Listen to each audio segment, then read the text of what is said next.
Ah, the Danish Golden Age, where art and intellect flourished by daylight, and something far less wholesome flourished by night. They painted masterpieces, yes, but their bedrooms could make a bishop faint dead away. Before we peek behind those velvet curtains, do subscribe, or else the Danes may trade you for a scandal worse than silver. Let us step delicately into Copenhagen, circa 1800. A city of gilded salons, candlelit concerts, and whispers far more salacious than symphonies. While philosophers debated virtue, their patrons pursued vices that would make a Viking blush. Consider the masquerade ball, ostensibly a harmless diversion of music and masks, yet beneath silk dominoes and feathered headdresses, reputations shattered with a single dance. Aristocrats prowled the parquet floor, selecting partners not for elegance, but for discretion. Behind curtained alcoves, alliances formed not by treaty, but by touch. The clergy thundered from pulpits about Denmark's decay of morals. Yet, curiously, those same preachers were found visiting bathhouses where Greek statues came alive in human flesh. Publicly pious, privately perilous. Their hypocrisy was the talk of servants' halls and royal kitchens. And what of marriage, that cornerstone of society? In Denmark's golden salons, it was little more than a polite fiction. Husbands traded mistresses like cigars, wives hosted lovers under their very roofs. Some even kept detailed journals. Oh yes, diaries filled with exploits so lurid, later biographers burned them outright. The ink was hotter than the scandal itself. The court of Frederick VI was notorious. Though history paints him as a paternal ruler, behind palace doors he tolerated, and some whispered, encouraged excesses unfit for daylight. Foreign diplomats penned letters home describing Danish banquets as spectacles of wine, song, and shocking liberties. Each goblet of Rhine wine carried a secret toast to pleasure, each harpstring a prelude to indiscretion. But it was not merely nobles who dabbled in the indecent. Actors, musicians, poets, they too basked in Copenhagen's libertine air. A celebrated soprano was rumored to keep 3 lovers, a composer, a nobleman, and her own page boy. When her voice soared on stage, the audience wondered which paramour she had serenaded the night before. Even painters could not resist. One famed portraitist hid symbols of illicit liaisons in his canvases. Roses drooping, candlesticks extinguished, satin ribbons untied. To the untrained eye, mere still life. To insiders, a coded record of scandal. Every gallery was a gossip column, each frame a whispered confession. And then the brothels. Copenhagen's docks swarmed with sailors, merchants, and scholars, all seeking pleasure in houses lit red before the term was coined. Some madames styled themselves priestesses of love, blending pagan ritual with commerce. Clients swore oaths over goblets, as if fornication were a holy rite. The more outrageous the theatrics, the more eagerly the patrons lined up. Of course, danger walked hand in hand with desire. Jealous husbands plotted duels at dawn. Spurned lovers poisoned chocolates. Doctors scribbled discreet notes about French disease, careful never to name their noble patients. And always the city whispered, servants repeating tales, pamphleteers exaggerating them into legend. Copenhagen by day was a beacon of philosophy, art, and refinement. By night, it was a masquerade of flesh, folly, and fire. Denmark's golden age glittered, yes, but much of that shimmer came from candlelight falling on sins best left in shadow. So the next time you admire a Danish masterpiece, remember, the paint may have dried in the studio, but the inspiration was often found in the bedroom. Let us begin with marriage, the respectable kind, inked in ledgers and blessed by clergymen. On paper, Danish matrimony looked pristine, but in truth? a battlefield. Husbands collected mistresses as though they were rare coins. Wives collected revenge like arsenic in their tea chests, and the law, curiously lenient, often looked away. In salons, noble women plotted with the precision of generals. A cuckolded wife did not simply weep, she laced chocolate with laudanum. A spurned mistress did not merely pout, she sent a poisoned note folded like a love letter. Marriage was not companionship, it was commerce, with dowries traded like stock and affection auctioned off in candlelit rooms. And yet, amidst all this poison and betrayal, there was power. A clever wife in Copenhagen could wield her bedroom as shrewdly as her dowry. But beyond the marital chessboard lay the salons, the true engines of scandal. Imagine velvet curtains drawn tight, goblets overflowing, philosophers debating by firelight, and gossip swirling faster than the smoke. Every whispered anecdote became ammunition, every rumor a dagger.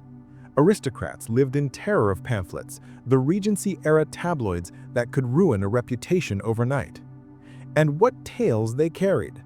A poet accused of keeping a boy disguised as a maid. A baroness rumored to invite both priest and painter into her bed in the same evening. An officer shamed not for his violence, but for being too soft in his private hours. In Denmark, to be mocked in print was deadlier than to be struck with a blade. But gossip was not the only currency. Pleasure houses flourished along Copenhagen's docks, dressed as music halls or literary clubs. In truth, they were temples to indulgence. Bravo madams staged rituals with wine, roses, and whispered verses. To outsiders, it looked like worship. To participants, it was theater of the flesh. Yet even here, dangers crept in. Physicians scribbled discreetly about diseases sweeping through noble estates. Diaries whispered of the French affliction, carried not by sailors, but by ministers and scholars. And servants, forever watchful, carried tales from bedrooms to kitchens to taverns, until the whole city seemed one vast echo chamber of scandal. And still, the city pulsed with appetite. For every ruinous duel, a new affair blossomed. For every poisoned goblet, another feast was lit by chandeliers. The opera, too, was a stage for more than song. Behind velvet curtains, sopranos courted dukes, and dukes courted ruin. Jealous husbands stormed backstage, mistresses wept in dressing rooms, while actors snickered. The music soared, but the real drama unfolded in the wings. And when noble reputations cracked, pamphleteers sharpened their quills. In smoky taverns, men exaggerated whispers into truth, painting Copenhagen's elite as perverse, unholy, and irresistibly entertaining. By morning, scandal sheets were passed from hand to hand like contraband. And what better proof of Denmark's golden age than the gold spent to silence printers? Thus, the Danish golden age glittered not with virtue, but with velvet, poison, and pamphlets. And if you listened closely, you could hear the city itself laughing through clenched teeth. Beyond salons and stages, there lurked the shadow rituals. Aristocrats dabbled in classical revival, their polite phrase for masquerading as gods and goddesses of Olympus. Draped in togas, crowned with ivy, they performed ceremonies less about philosophy and more about flesh. By daylight, they quoted Plato. By night, they reenacted Dionysian orgies behind locked palace doors. And yet, these same nobles insisted Denmark was the most Christian kingdom in Europe. Servants whispered of strange gatherings where noblemen whipped each other in candlelit cellars, calling it discipline of the ancients. Some called it purification, others penance, but the laughter between the lashes betrayed the truth. And then came the masquerades. Ooh, the masks! Carved in porcelain, painted with gold leaf, they granted anonymity for sins no baptism could cleanse. Merchants dressed as bishops, bishops dressed as sailors, and women of rank shed their titles with their gowns. In the chaos, identities melted. Who knew if the man beside you was a duke or your coachman? Behind those masks, Denmark was equal, if only for a night. The more sordid tales reached even further. Bloodletting disguised as passion, ritual duels ending not in death but in embraces. Secret societies where women ruled over trembling men. Some journals, confiscated by police, described nobles drinking wine from human skulls, passed off as classical trophies. And the clergy? Not always innocent. Some priests, half-starved of virtue, found themselves in confessionals more scandalous than holy. A whispered absolution often ended with a kiss through the lattice, and sometimes with far more. To sin was human. To sin in Copenhagen was practically divine. Yet for all this depravity, the city's face remained polished. By day, noble women strolled gardens quoting Goethe. Noblemen debated science in universities. At night, the same figures slipped into cloaks, meeting at docks, exchanging passwords like conspirators. It is here we see the greatest hypocrisy. Denmark's golden age produced luminous art, glorious music, architecture still admired today. But the hands that painted angels by daylight caressed demons by night. The same philosopher who preached morality in lecture halls might be found by midnight drunk and kneeling in a cellar lit by a single guttering candle.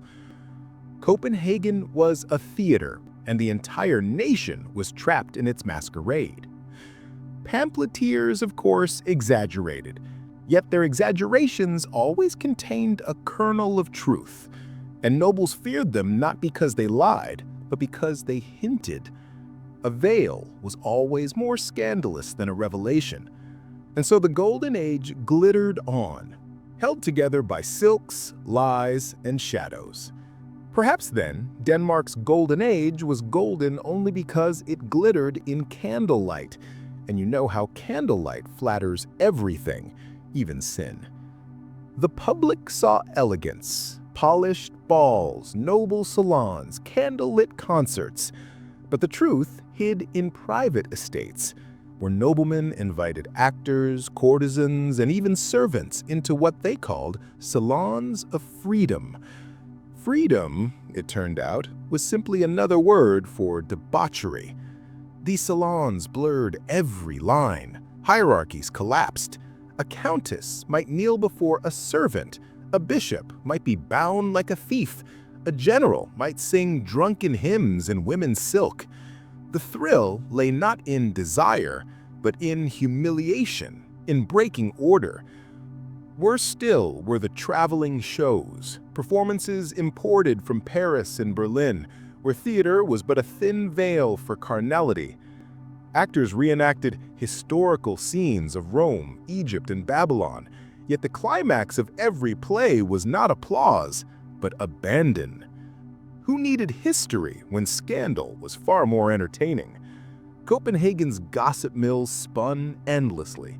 Rumors of nobles wearing collars, of duels fought not for honor but for lovers, of wives swapping rings and husbands for one night's thrill. Sometimes truth, sometimes slander, but in Denmark, the rumor itself was enough to ruin you. And yet the highest circles continued. Some gatherings even turned political. Secrets whispered during play were later wielded as daggers in the council chambers. How many decisions were truly made under daylight, and how many in candlelit beds? The darker edge, obsession with blood. Stories circulated of nobles demanding a drop of blood as proof of loyalty. Whether this was mere symbolism or true sadism, no one could ever confirm. After all, scars are harder to erase than rumors. And so the city became twofold. By morning, bishops preached chastity, nobles signed treaties, artists painted visions of virtue. By night, The same hands trembled with wine and lust, sketching sins in shadow. Police occasionally stormed such salons, but rarely punished. Nobility bought silence, bribed with coin and promises. What was a constable against a count with friends in Parliament? The golden age gleamed, but beneath it rotted. And perhaps that was its secret: beauty made sharper by vice, art made brighter by sin. Denmark's greatest works may have been painted not in studios, but in sweat and secrecy.